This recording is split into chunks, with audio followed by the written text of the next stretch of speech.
था, बीजेपी का तय था 300 डाल लो, पब्लिक को घूस दो, ट्रेन में घूस दे के पब्लिक, बिहार की पब्लिक को आप घूस दे के वोट लेना चाहते हैं। बस में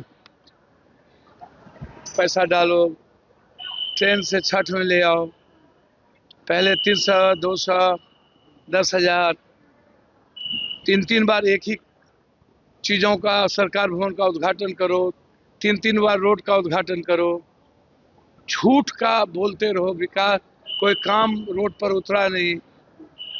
और ये तो पता ही था, अंडरस्टूड था, बीजेपी हर चीज तय करती है कब तक सीएम पीएम उनकी सरकार का क्या होना है और उसके बाद फिर तय होना, छठ के बाद कब चुनाव होना है। तो अब भैया अब जान ही रहे 69 लाख लगभग एसआईआर का जो मुद्दा है, 7 तारीख को सुप्रीम कोर्ट में हम लोग की लड़ाई वहाँ भी है, तो कोई चीज छुपी तो है नहीं आपको।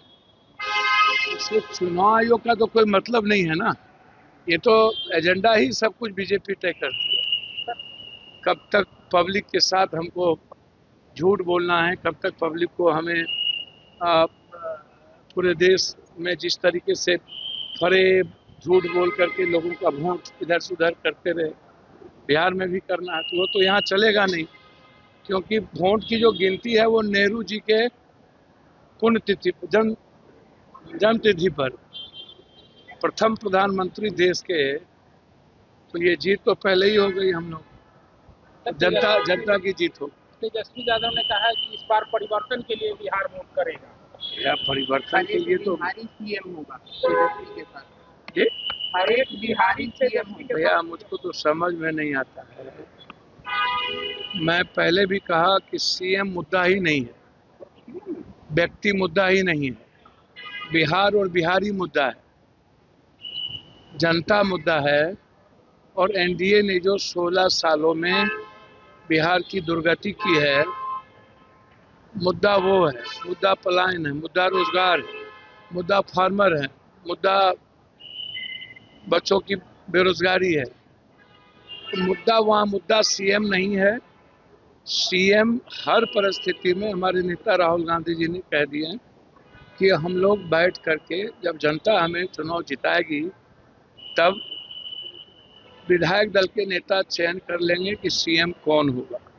इसलिए आज वो मुद्दा है ही नहीं सीएम का, मुद्दा है चुनाव अच्छे उम्मीदवार के साथ इस बिहार की जनता को झूठे वादे से छुटकारा दिलाने और बिहार के गरीब और आम आदमी के अधिकार की रक्षा का, न्याय व्यवस्था का, आम आदमी के खुशियों का मुद्दा यहाँ। मुद्दा कोई सीएम नहीं है, सीएम चुनाव के बाद देखा जाए। सर लेकिन साथ साथ मुकेश सहनी सबसे ज्यादा सीटों पे आरजेडी के बाद कांग्रेस ही चुनाव लड़ेगी, लेकिन मुकेश सहनी ने कल क्लियर कर दिया है कि वही डिप्टी सीएम है। भैया कौन, अब लीजिए, सबको सीएम डिप्टी सीएम बनने का शौक होता है, चलता है। अब वो उनकी अपनी पार्टी है तो क्या वो अपना अधिकार ना मांगे? मैंने पहले ही कहा कि कोई मुद्दा ही नहीं है इंडिया गठबंधन के लिए सीएम और डिप्टी सीएम। कई डिप्टी सीएम के उम्मीदवार हो सकते हैं, दलित भी है, ऊंची जाति से भी है, तो अब मुद्दा सहनी जी या किसी का नहीं है, कई डिप्टी सीएम के मुद्दे हैं। दलित से भी डिप्टी सीएम है, ऊंची जात से भी डिप्टी सीएम हो सकते हैं, ओबीसी से भी हो सकते हैं। तो ऐसा मुद्दा कोई पर्टिकुलर उनको राइट है और उनकी बातों को मैं कोई गलत नहीं ठहराता हूँ। हर आदमी की इच्छा होती है सीएम डिप्टी सीएम बनने का। यह मुद्दा चुनाव के बाद होगा, चुनाव के पहले नहीं। सुप्रीम कोर्ट में चीफ जस्टिस ऑफ इंडिया के ऊपर चप्पल उछाला गया है, कैसे देखते हैं?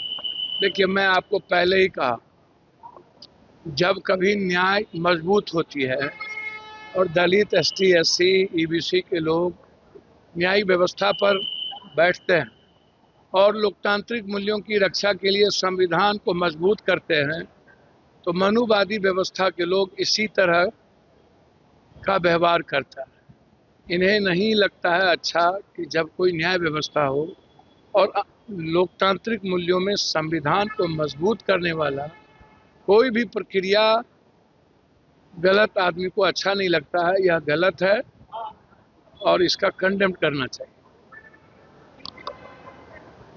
ऐलान कर दिया है, क्या कहेंगे 2 चरणों में चुनाव होगा?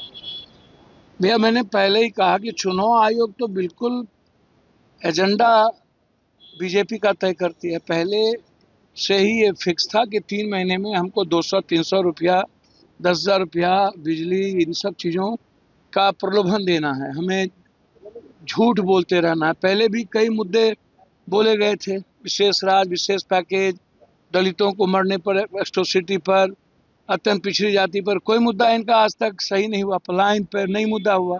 फिर ये चौथे बार आकर के पब्लिक को जो ये भ्रम पैदा कर रहे हैं, ये तो पब्लिक समझ चुकी है। और चुनाव आयोग को छठ का घूस जब बीजेपी दे दी, पब्लिक को लग रहा है कि बिहार का पब्लिक इतनी मूर्ख है, छठ का घूस, बस का घूस दे दी, और जितनी शिलान्यास हुए वो गलत तरीके से शिलान्यास हुए, जितना शिलान्यास हुआ, और 3-3 बार एक विकास का शिलान्यास हुआ।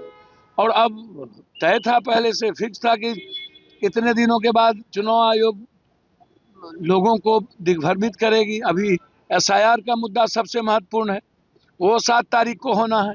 7 का वो इंतजार नहीं किया, क्योंकि उनको पता है कि चुनाव आयोग की एक प्रक्रिया के बाद क्या होना है। तो एसआईआर का मुद्दा को और दबाने के लिए, और एसआईआर का मुद्दा एक बड़ा चोरी का मुद्दा है, तो चुनाव आयोग अपने गलती को छिपाने के लिए पहले 7 तारीख को, कल सुप्रीम कोर्ट में निर्णय आना था, 6 को पहले कर लिया। तो ये तो साफ दिखता है कि चुनाव आयोग बीजेपी को किस तरीके से बैकअप दे रही है, और चुनाव आयोग तो है ही बीजेपी पार्टी, तो उसमें क्या कहना। सर 2 चरणों में चुनाव हो रही है, इससे आप लोग खुश हैं कि नहीं, खुश रहना नहीं रहना, हम कह रहे हैं एसआईआर का मुद्दा है। हम कह रहे हैं गलत तरीके से वोटर को आप लुभा रहे हैं, गलत तरीके से आप शिलान्यास कर रहे हैं, आप दिग्भ्रमित कर रहे हैं, जनता के पैसे का आप अपव्यय कर रहे हैं, आप जनता के पैसे को पानी की तरह बहा रहे हैं, टैक्सेस के पैसे हैं, और उसको आप वोट में आप तब्दील कर रहे हैं, वोट लेने के लिए भीख मांग रहे हैं। ये तो गलत है ना, ये तो बहुत गलत है। पटना वासियों को मेट्रो की सौगात दी गई। अरे कौन भैया, मेट्रो को कहाँ पर, अभी तो मेट्रो का एक हिस्सा भी नहीं बना, एक हिस्सा भी नहीं बना। और ये मेट्रो का सपना आज थोड़े देखा गया था, मनमोहन सिंह जी के समय देखा गया था। ये मेट्रो आप और स्टेट में देखिए मेट्रो का क्या पोजीशन है, और हमारे यहाँ देखिए, राजधानी स्मार्ट सिटी बनी नहीं पटना, मेट्रो की बात हम लोग कर रहे हैं। तो भैया हमें तो 6-6, 8-8 स्मार्ट सिटी चाहिए, मेट्रो चाहिए। एक मेट्रो वो भी चुनाव के पहले आनन फानन में कर देना है तो गलत है।